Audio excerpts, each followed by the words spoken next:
আজকে একটু শপিংয়ে বেরিয়েছিলাম। আমি কলকাতার বাড়িতে এসেছি। বাড়িতে থাকবো কয়েকটা দিন। আমার বাড়ির মগটা হাত থেকে পুরো ভেঙে গেছিলো। তো জিতুকে বললাম চলো একটু শপিং মলে যাই, একটা মগ কিনে আনি। তো আমি ব্যাগ থেকে ঢেলে ফেলেছি।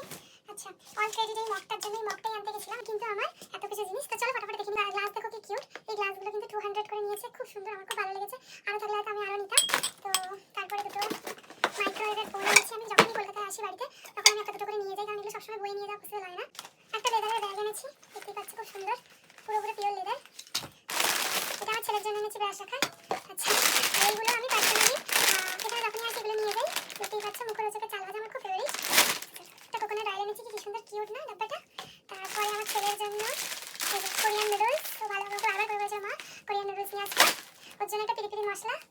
এখনই আসি এখান থেকে ব্রাশ নিয়ে যাই, কারণ ব্রাশ বেশি দিন ইউজ করা উচিত না। এই ব্রাশটা সবার জন্য নিয়েছি, ফ্যামিলির জন্য, সবার জন্য।